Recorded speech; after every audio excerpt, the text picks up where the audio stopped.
everybody. My name is Dr. Gabriel Del Corral. I'm here with Catherine, who had a intestinal vaginoplasty surgery, and Catherine has been kind enough to agree to do a little interview to understand a little bit more about intestinal vaginoplasty procedures. Many patients are interested to hear really from the patient perspective, understanding a little bit more about the procedure. So Catherine, I want to thank you for your time. Yeah, thanks for having me. And for your kindness. So I wanted to first ask you, how do you first feel about the decision to undergo this procedure? Perhaps tell me a little bit about more of those factors that you personally felt that were important. Yeah, absolutely. So for me, I think going into the procedure when I was meeting with surgeons, I didn't necessarily know the difference between the different types of vaginoplasty. And so it was as you were kind of explaining it to me and the benefits around intestinal vaginoplasty that I really started to kind of like wrap my head around what that could mean for me.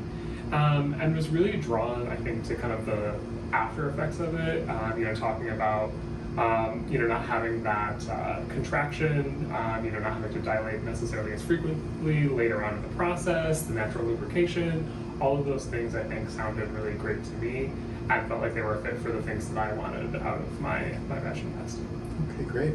So it sounds to me that some of the factors were really the possibility of less stenosis or contracture. Mm-hmm. Yes. You mentioned lubrication was Yes. important. And I think that the maintenance also was a little bit less than other procedures as well. Yeah, absolutely. Yeah. Tell me, what was your recovery like right after surgery? Yeah, and so that was something going into this that everyone says, oh, it's so daunting, but I actually found the recovery to be easier than expected. The first month or so, you really are pretty knocked out. You're not doing a lot of movement. You really are trying to be as still as possible. But I really found that once I kind of got through that first month especially, that I really felt like I had such a range of motion and energy that I didn't necessarily expect. I wasn't really in a ton of pain. And I'll back up to say that really, even in the post-operative process, in the early days, I was not in pain. I maybe felt discomfort, but none of that was ever painful. And so once we kind of got through that initial discomfort, really I felt like ready to get back on my feet. And the biggest challenge to my recovery was just kind of trying to not overdo it and really, make sure I could take the full time to heal properly. So tell me, what sort of tips can you give everyone about, because it's dilation twice a day at Yes. first. You're doing the douching routine. Mm-hmm. You're recovering without moving much.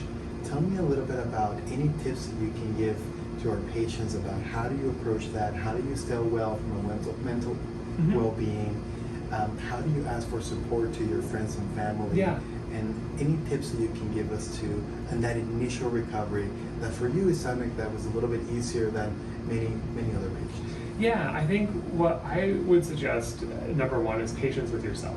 A lot of this is you're learning a new skill, a new anatomy, and so that means that you're really going to have to find a way to give yourself the space to explore that. And what I mean by that is that, when you're dilating at first, it's a very unnatural, or it feels unnatural to what you've perhaps done before.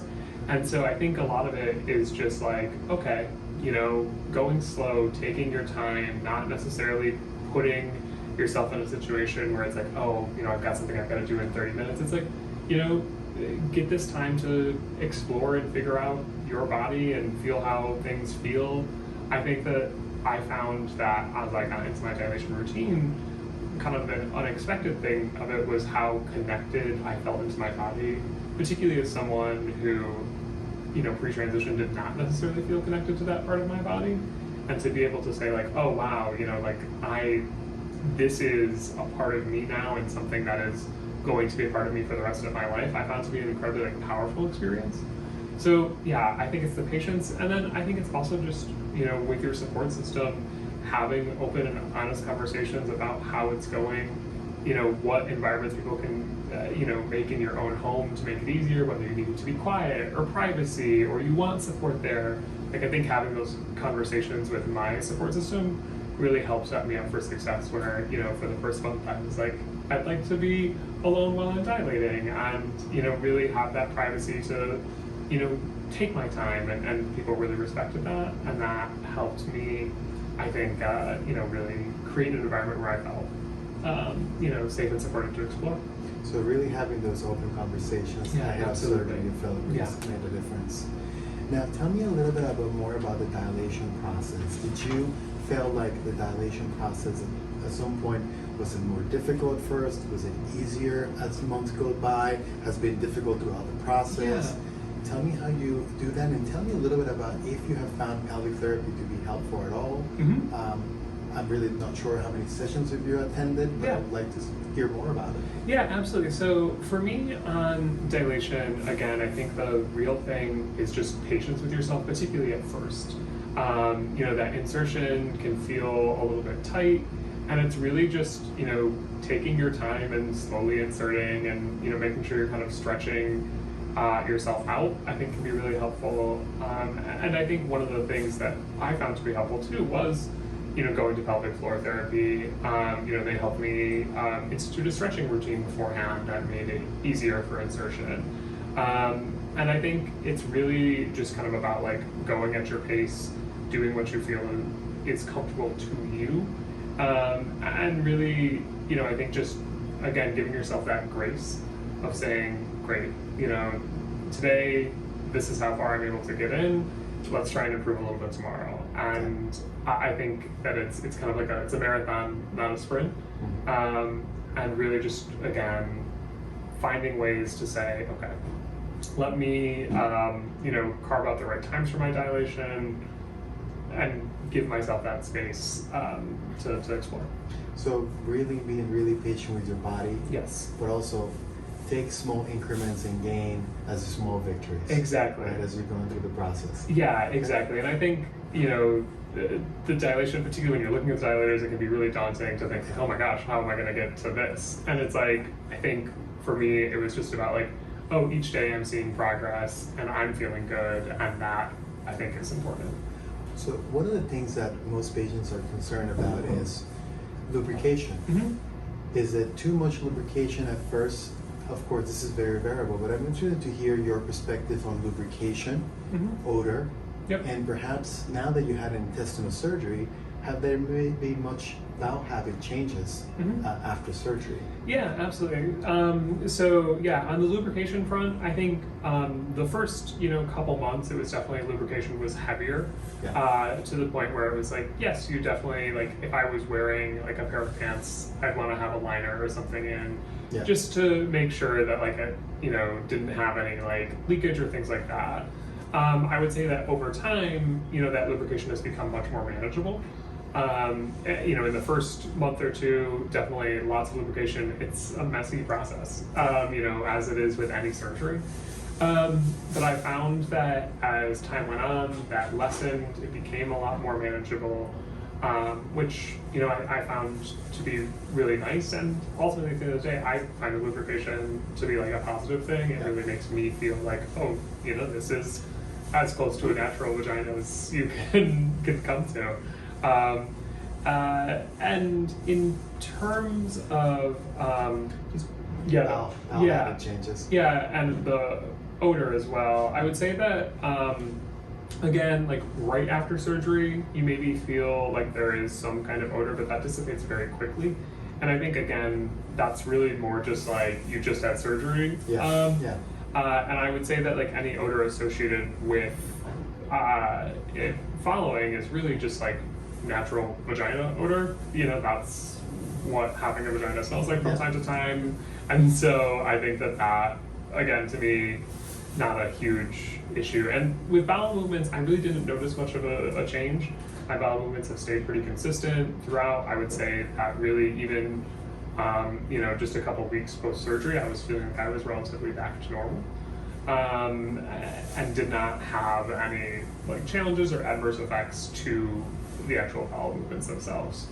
Yeah, we found that certainly there's some variation in lubrication for sure, but you're right. I think a lot of patients see that odor as a very positive, a very connective feeling. Yeah, and I think that the odor was definitely something going into the surgery that I was, concerned about, or I think that you read a lot online of like, oh, the downside of intestinal, vaginoplasty is this odor, and I have found that to be perhaps in my case like a bit overstated. Yeah. Where I think that it's just a bit of a misnomer that like, oh, because it's coming from the colon, it's going to have a certain smell to it. Yeah. And I have found that not to be the case, and really, again, have found that odor to be in many ways oddly affirming. And it's not something that I would say is like over noticeable. So tell me a little bit about sensation. Tell me a little bit about sex. I don't know if you have had any intercourse or play around with any significant toys. Tell me how does it feel, and what are the good areas that you expected to have sensation, and some things that were kind of surprising to you? Yeah, I would say one sensation came much quicker than I had thought. I think that probably about 2 months post-surgery is like the first time that I said, oh, like, yeah, there's something there, and was able to like achieve orgasm, right around that 3-month mark. And I mean, many things related to that, but I would say the first is just how centered that made me feel in my body, how for the first time in my life having an orgasm was an uncomplicated feeling, where it wasn't, wrapped up in other parts about my body. It was, wow, this is something that's so, comes purely from me. And I think that was really exciting. And yeah, I think that the sensation, hard to describe, but it feels great. And it's something that, again, I think when I was going to the surgery, I, kind of just said, well, if I don't have, the world's greatest orgasm after this, it'll still be okay, because I'll be able to have, a body with parts that match what I, how I feel. But I have been incredibly heartened to say that, like, it is, better than before, because I, one, it feels good, but two, it feels so connected into my body and who I am. Do you feel the sensation during, for example, penetration or canal stimulation is adequate, is there? Yeah, absolutely. I do think that, like, for me, most of the pleasure has been derived clitorally. But I would say that penetration has been like a really added bonus, where I think that does feel particularly good. And, I think, it's something that I perhaps didn't expect. Yeah. That's great. Now, tell me a little bit about, is there something that you wish you would have known before surgery, that you know now that you went through the journey? You have had a good outcome. You're 6 months over this procedure, but I'm curious to see if there's something that you now know that you can share with our viewers. I think I wish that I had really known more about, like, or not even known more. I wish I had taken more time to recover. I feel like I jumped back into work pretty quickly afterwards, and I think if possible, and if you have the ability, taking that extra time, I think can be really nice, because while the physical aspects, like, I found that I had more energy, I do think it's like such a big change within your life that really being able to like take the space and time to sort through what that means to you, it can be such a benefit. So I think, like, a bit of a woo-woo answer, but like, it's taking more time to like really be able to like learn and center into my body, and so jumping right back in. Yeah, I think many patients are just so ready to go back to work at a sooner time, because that's what we do. We go back to work, but it's really a special time that you need to take. So, lastly, I just want to ask you if there's any other advice you would share with individuals going through this process, considering, vaginoplasty, not necessarily intestinal vaginoplasty, but all forms of vaginoplasty. Just would like to just kind of get your final points on that. Yeah, absolutely. I think that for me, as I think about like what vaginoplasty meant to me, it's really thinking about what your outcomes are, what you're looking to desire, creating a space in which you feel, comfortable and safe. And also, I think, the biggest piece of advice that I could give is really to just take your time through this process.